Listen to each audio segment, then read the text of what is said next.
പുല്ലാനിക്കുന്നിന്റെ താഴ്വാരത്തിന് ഐതിഹ്യങ്ങളുടെ ഇരുൾനീലിമയായിരുന്നു. ചരിത്രത്തിന്റെ കാർക്കശ്യങ്ങളെക്കാൾ കെട്ടുകഥകളുടെ അയഞ്ഞതും ദുരൂഹവുമായ കഥന സ്വഭാവമായിരുന്നു അവിടുത്തെ ജീവിതങ്ങൾക്ക്. കോടമഞ്ഞിന്റെ ശിഥില രൂപങ്ങളെ പോലുള്ള കുറെ കഥാപാത്രങ്ങൾ. അവരുടെ ഇടയിലേക്കാണ് ചുരം കയറി കാഞ്ഞിരപ്പള്ളിയിൽ നിന്നും കാളവർക്കിയുടെ വരവുണ്ടായത്. വയനാടൻ കാടിന്റെ അതിരിടുന്ന പുല്ലാനിക്കുന്നിൽ വില കൊടുത്തും വെട്ടിപ്പിടിച്ചും കാളവർക്കി ജന്മിയായി മാറിയപ്പോൾ നാട്ടിൽ പള്ളിയും പള്ളിക്കൂടവും പോസ്റ്റ് ഓഫീസും പൊന്തി വന്നു.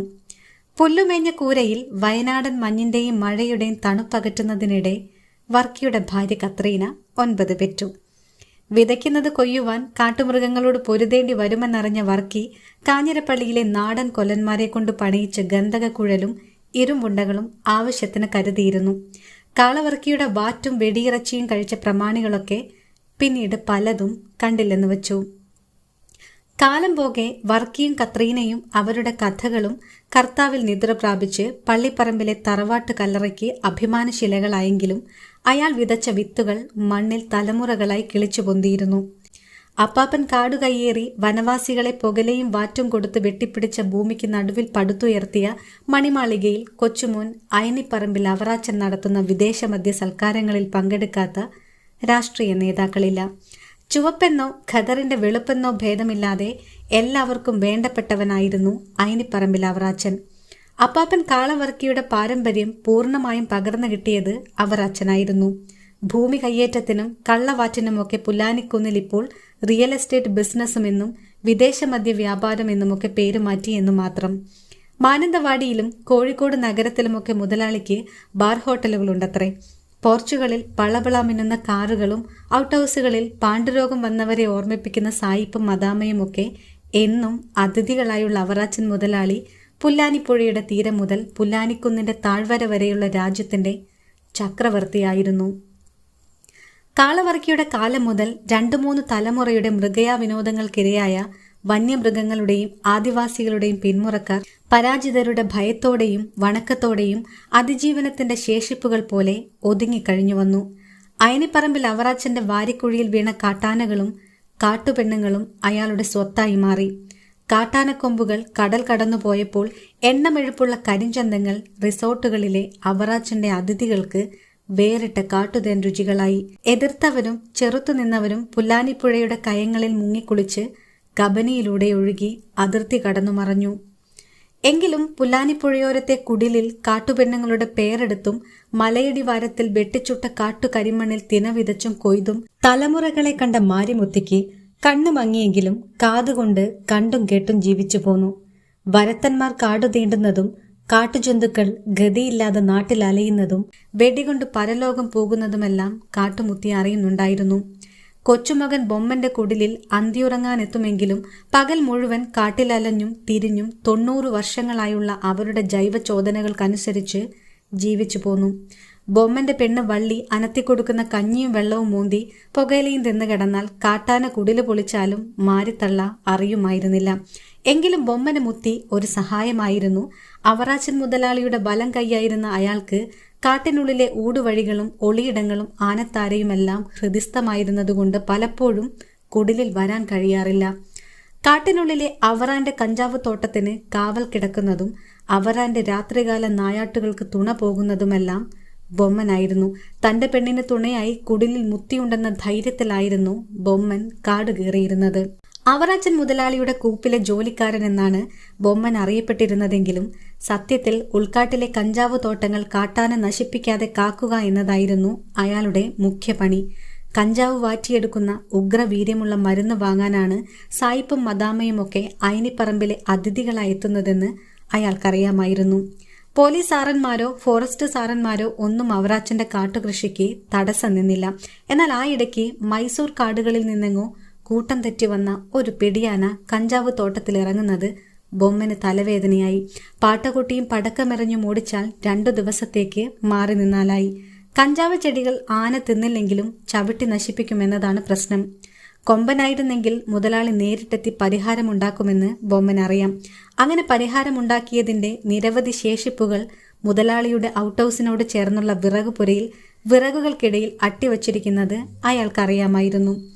പക്ഷേ ഇത് പിടിയാനയായിപ്പോയി എന്ന് മാത്രമല്ല, ഓടിച്ചിട്ടും പോകാതെ നിൽക്കണമെങ്കിൽ ഒന്നുകിൽ പരിക്കു പറ്റിയിട്ടോ അസുഖം ബാധിച്ചിട്ടോ ഒക്കെ ആവണം. പക്ഷേ ഇത് അതൊന്നുമല്ലെന്ന് കാടറിവുകളുടെ മനസ്സ് അയാളോട് പറഞ്ഞു. പിന്നെ ഒരു സാധ്യതയേയുള്ളൂ, ആന ഗർഭിണിയായിരിക്കണം. ഏതാനും ദിവസത്തെ നിരീക്ഷണം കൊണ്ട് അയാളെ സത്യം ഉറപ്പിച്ചു. അതെ, അവൾ ഗർഭിണിയാണ്. ഗർഭാലസ്യത്തിലുള്ള അവളുടെ നിൽപ്പും ഭാവവും ഒക്കെ കണ്ടപ്പോൾ കുടിയിലിരിക്കുന്ന തൻ്റെ പെണ്ണ് വള്ളിയെയാണ് അയാൾക്ക് ഓർമ്മ വന്നത്. അവളും കടിഞ്ഞൂൽ ഗർഭത്തിൻ്റെ ലക്ഷണങ്ങൾ കാട്ടി ഛർദ്ദിച്ചിട്ട് 1 മാസം കഴിയുന്നു.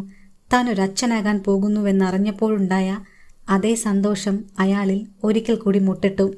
പക്ഷേ ആ ആനന്ദം അധികം നീണ്ടു നിന്നില്ല. പിടിയാന കഞ്ചാവ് ചെടികൾക്കിടയിൽ പ്രസവിച്ചാൽ ഉണ്ടാകുന്ന കുഴപ്പങ്ങളെക്കുറിച്ചോർത്തപ്പോൾ അയാളുടെ മനസ്സിൽ ഒരു കാട്ടുകടന്നൽ കൂടിളകി. ഒടുക്കും അയാളിലെ കർത്തവ്യബോധം സടകുടഞ്ഞെഴുന്നേറ്റു. അയാൾ അപ്പോൾ അവറാച്ചൻ മുതലാളിയുടെ വിശ്വസ്തനായ കൂലിക്കാരൻ മാത്രമായി തീർന്നു. സംഭവം മുതലാളിയെ അറിയിക്കാൻ തന്നെ തീരുമാനിച്ചു.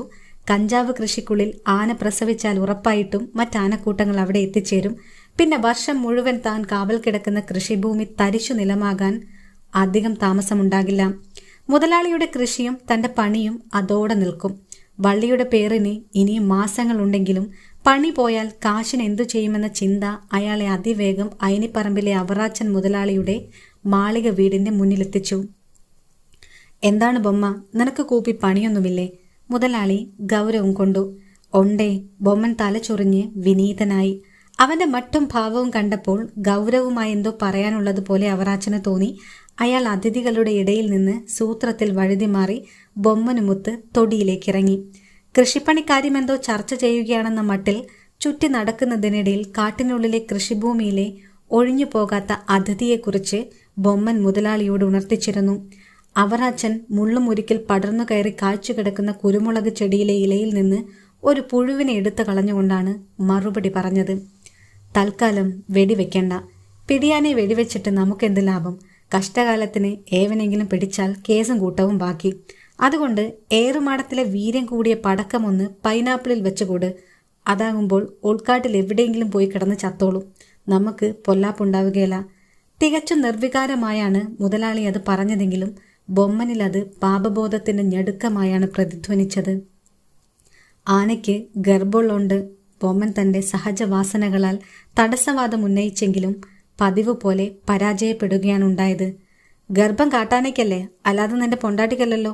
അതുകൊണ്ട് പോകും വഴിക്ക് 4-5 പൈനാപ്പിൾ നമ്മുടെ പറമ്പിൽ നിന്ന് തന്നെ പറിച്ചോ.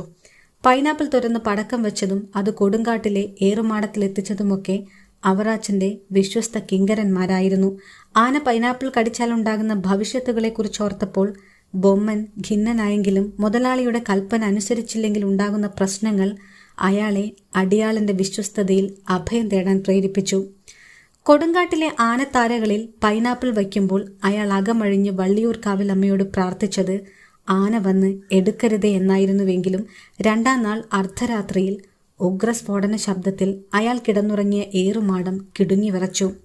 ഞെട്ടിയുണർന്ന ബൊമ്മന്റെ കാതിൽ ഏതോ കാട്ടാനയുടെ ദീനമായ ചിഹ്നം വിളി മാറ്റൊലി കൊണ്ടു. കാട്ടുഞാവലിന്റെ കൊമ്പുകളിൽ ഇര തേടിയിരുന്ന ഭീമൻ കടവാവലുകൾ സ്ഫോടന ശബ്ദത്തിൽ ചിറകടിച്ച് പറന്നുകൊണ്ടിരുന്നപ്പോൾ ബൊമ്മൻ പ്രാർത്ഥിച്ചത് അത് അവളാകരുതേ എന്നായിരുന്നു. പിന്നീടുള്ള ദിവസങ്ങളിൽ കാടിന്റെ ഉള്ളറകളിൽ എവിടെ നിന്നൊക്കെയോ ഒരാനയുടെ ചിഹ്നം വിളി കേട്ടിരുന്നുവെങ്കിലും അതും കേൾക്കാതെയായപ്പോൾ അയാൾ തെല്ലെന്നാശ്വസിച്ചു. ചിലപ്പോൾ അതവളായിരിക്കില്ല, അഥവാ ആണെങ്കിൽ തന്നെ വലിയ പരിക്കൊന്നും പറ്റിയിട്ടുണ്ടാവില്ല. എന്നാൽ അയാളുടെ ആശ്വാസത്തിന് ഒരാഴ്ചയുടെ ആയുസേ ഉണ്ടായിരുന്നുള്ളൂ. ഏറുമാടത്തിലേക്കുള്ള അരിയും സാധനങ്ങളും തീർന്നതുകൊണ്ട് കുടിയിലേക്ക് പോകും വഴിക്കാണ് അയാൾ ആ കാഴ്ച കണ്ടത്. പുല്ലാനിപ്പുഴയുടെ കയത്തിൽ താടി തകർന്ന് തീറ്റയെടുക്കാനാവാതെ വായ പഴുത്ത് ഈച്ചയാർക്കുന്ന ഒരു പിടിയാന. ഒറ്റ നോട്ടത്തിൽ അയാൾ തിരിച്ചറിഞ്ഞു, അത് അവൾ തന്നെയായിരുന്നു. വെള്ളം പോലും ഇറക്കാനാവാതെ തല താഴ്ത്തി കണ്ണീരൊലിപ്പിച്ചു നിൽക്കുന്ന ആനയെ കണ്ടപ്പോൾ അതിൻ്റെ ഗർഭത്തിലെ പ്രാണൻ പിടയ്ക്കുന്ന ഒരു ജീവനെക്കുറിച്ചാണ് ബൊമ്മനോർത്തത്.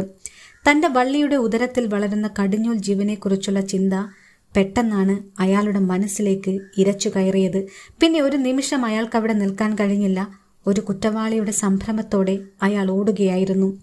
വിയർപ്പു ചാലുകളായി ഒലിച്ചിറങ്ങുന്ന വ്യാകുലത അയാൾക്ക് വള്ളിയിൽ നിന്ന് മറച്ചു വയ്ക്കാനായില്ല. അവളുടെ മടിയിൽ തലവെച്ച് കിടക്കുമ്പോൾ നനുത്ത അടിവയറിൽ ഇക്കിളിയിട്ട് ചിരിക്കുന്ന ഒരു കുഞ്ഞു ശബ്ദം അയാളിൽ കുളിരിനു പകരം തീയാണ് കോരിയിട്ടത്. താൻ കാരണം ഒരു കുഞ്ഞു ജീവൻ പ്രാണൻ കിട്ടാതെ പിടയുന്നതിൻ്റെ ഭീകര ദൃശ്യം അയാളെ ഉണർവിലും ഉറക്കത്തിലും വേട്ടയാടി. ബൊമ്മൻ പനിച്ചെരിഞ്ഞ് കിടപ്പായി നിറഞ്ഞിട്ടാണ് അവറാച്ചൻ മുതലാളി അവന്റെ കുടിലിലേക്ക് എത്തിയത്. ഇതിനു മുൻപ് മലമ്പനി വന്ന് താൻ കിടന്നപ്പോൾ പോലും അന്വേഷിച്ചു വരാത്ത മുതലാളി ഒറ്റയ്ക്ക് തന്നെ അന്വേഷിച്ചു വന്നതിൽ അയാൾക്ക് അത്ഭുതം തോന്നാതിരുന്നില്ല. ആന പടക്കം പൊട്ടി പരിക്കേറ്റ് പുഴയിൽ കിടക്കുന്ന കാര്യം മുതലാളി അറിഞ്ഞിട്ടുണ്ടെന്ന് അയാളുടെ മട്ടും ഭാവവും കണ്ടപ്പോഴേ മനസ്സിലായി. വള്ളിയെ താൻ മംഗലം കഴിച്ചു കൊണ്ടുവന്നതിനു ശേഷം മുതലാളി ആദ്യമായിട്ടാണ് തൻ്റെ കുടിലിലെത്തുന്നത് എന്നയാൾ ഓർത്തു.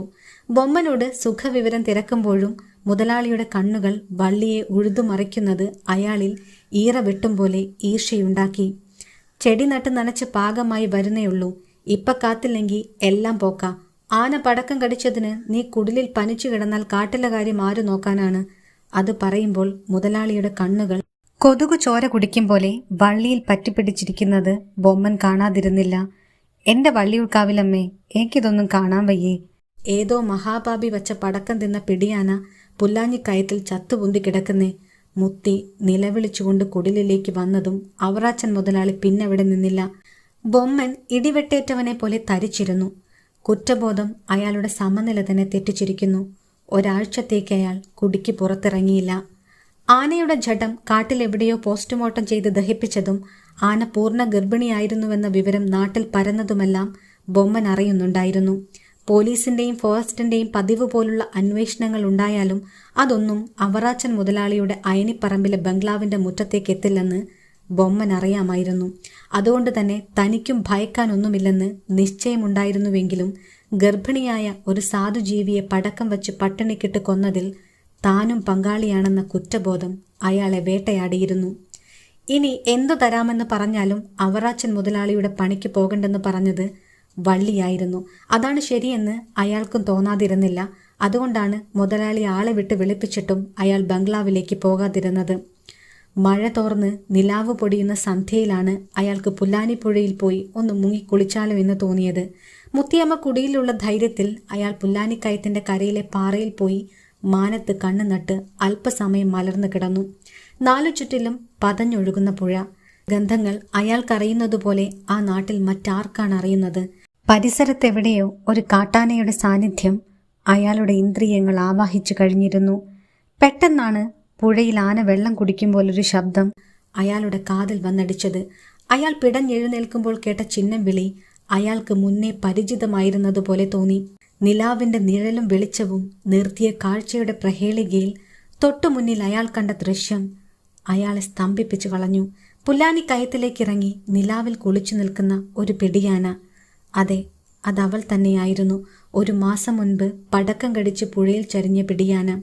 ബൊമ്മൻ ഒന്നേ നോക്കിയുള്ളൂ, പിന്നെ തിരിഞ്ഞു നോക്കാതെ ഓടി. ഉയർന്നു വന്ന നിലവിളി ശബ്ദം തൊള്ളയിൽ ആരോ കുത്തിപ്പിടിച്ചതുപോലെ തിങ്ങിക്കിടക്കുന്നു. ബോധം തെളിഞ്ഞപ്പോൾ അയാൾ അയനിപ്പറമ്പിലെ ബംഗ്ലാവിന്റെ പടിക്കെട്ടിൽ മഴ നനഞ്ഞു കിടക്കുകയായിരുന്നു. അവറാച്ചൻ മുതലാളിയെ കണ്ടതും അയാൾ ഏങ്ങിക്കരയാൻ തുടങ്ങി. പടക്കം കടിച്ചു ചത്ത ആനയുടെ പ്രേതം ആന മറുതയായതും പുഴയിൽ വെള്ളം കുടിച്ചു നിൽക്കുന്നതുമൊക്കെ അയാൾ പരസ്പര ബന്ധമില്ലാതെ പറഞ്ഞുകൊണ്ടിരുന്നു. ബൊമ്മനെ താങ്ങിപ്പിടിച്ച് കുടിയിലാക്കുമ്പോൾ നാളെ അയാളെ കോഴിക്കോടുള്ള ആനച്ചോരു പോലെ പരന്നു. അന്തിയായാൽ പിന്നെ പുല്ലാനിപ്പുഴയുടെ കരയിലോ ഗ്രാമവഴികളിലോ മനുഷ്യക്കുഞ്ഞിനെ കാണാൻ കിട്ടാതെയായി. എങ്കിലും അവറാച്ചൻ മുതലാളിയുടെ കറുത്ത കാർ മറ്റൊരാന മറുതയെപ്പോലെ ബൊമ്മന്റെ കുടിയുടെ പരിസരത്ത് പലപ്പോഴും പതുങ്ങി നിൽക്കുന്നത് ചിലരെങ്കിലും കാണാതിരുന്നില്ല. വിശേഷരഹിതമായ ചില മാസങ്ങൾ പുല്ലാനിപ്പുഴയിലെ മലവെള്ളം പോലെ ഒഴുകി കടന്നുപോയി. ആനമറുതയുടെ കഥകളും ഭീതിയും ഒഴിഞ്ഞ് ഗ്രാമജീവിതം അതിന്റെ പഴയ താളം വീണ്ടെടുത്തു തുടങ്ങിയിരിക്കുന്നു. ബൊമ്മന്റെ തള്ള മുത്തിയമ്മ മാത്രം പതിയിരിക്കും. കണ്ണുകൾ ചത്ത മീനിൻ്റേതുപോലെ നിശ്ചലമായിരുന്നു. നിസ്സംഗമായ കണ്ണുകളോടെ അവിടെ കൂടി നിന്നവരെയെല്ലാം കുറേ നേരം നോക്കി നിന്ന അയാൾ എപ്പോഴോ അവിടെ നിന്നും നടന്നു മറഞ്ഞു. ആനമറുത ബാധിച്ച് ഭ്രാന്തായ ബൊമ്മൻ പുല്ലാനിക്കുന്നിലും താഴ്വാരത്തിലും ഭീതിയും കരുണവും ആടിത്തീർക്കാനുള്ള വേഷമായി ഗ്രാമവഴികളിലും കാടകങ്ങളിലും പുഴയരികിലും പലരും പല പ്രകാരത്തിലും കണ്ടു. കാളവർക്കിയുടെ സന്തതി പരമ്പരകളുടെ ദുരതീണ്ടി മരിച്ച മണ്ണും മനുഷ്യരും വനജന്മങ്ങളും പ്രതികാരത്തിനായി മുറവിളി കൂട്ടിയ കരിങ്കർക്കിടകത്തിന്റെ രാത്രിയിലാണ് ബൊമ്മൻ ആരെയോ പ്രതീക്ഷിച്ചെന്ന പോലെ കാട്ടുവഴിയിൽ ഒറ്റയ്ക്ക് മഴ കൊണ്ടു നിന്നത്. താൻ കാവൽ കിടന്ന് കാട്ടിനുള്ളിൽ വളർത്തിയെടുത്ത ചെടികളിൽ നിന്ന് വിളവെടുത്ത് ഒറ്റയ്ക്കൊരാൾ അതുവഴി വരുമെന്ന് അയാൾക്കറിയാമായിരുന്നു. അയാളുടെ പ്രതീക്ഷ പോലെ കാട്ടുപാതയുടെ കയറ്റം അവസാനിക്കുന്ന പുഴയിറമ്പിലേക്ക് ഒരു ജീപ്പ് ഇരമ്പി വന്നു. ഇരുട്ടുമുറ്റിയ പാതിരാത്രിയിൽ കൊഴുത്ത മഴയിൽ അപ്രതീക്ഷിതമായി ഒരാൾ നിൽക്കുന്നത് കണ്ട അവറാച്ചൻ വണ്ടി ചവിട്ടി നിർത്തി. ജീപ്പിന്റെ ഹെഡ്ലൈറ്റ് കെടുത്താതെ തന്നെ പുറത്തിറങ്ങിയ അയാളുടെ മുന്നിൽ പുല്ലാനിക്കുന്നുപോലെ ബൊമ്മൻ ഉയർന്നു നിന്നിരുന്നു. കാടകങ്ങളിൽ നിന്നെങ്ങോ മദം പൊട്ടിയ ഒരൊറ്റയാന്റെ ചിഹ്നം വിളി അവിടെ അപ്പോൾ മുഴങ്ങി. മസ്തകത്തിൽ നിന്നും മദജലത്തിന്റെ മലവെള്ളം കുത്തിയൊഴുകുന്ന ഒരാനമറുതയുടെ വന്യമായ അലർച്ചയിൽ പുലാനിക്കുന്നും താഴ്വരയും നടുങ്ങിത്തെറിച്ചു. പിന്നെ വെള്ളിടിയുടെ തീവെളിച്ചത്തിൽ പേമഴ നിർത്താതെ പെയ്തുകൊണ്ടേയിരുന്നു. പിറ്റേന്ന് പുല്ലരിയിൽ പുല്ലാനിപ്പുഴയുടെ കരയിൽ ഒരു ജീപ്പും കയത്തിൽ ഒരു ശവവും പൊന്തിക്കിടക്കുന്നുണ്ടായിരുന്നു. ബൊമ്മൻ ആനമറുതയെ കണ്ട അതേ കയത്തിൽ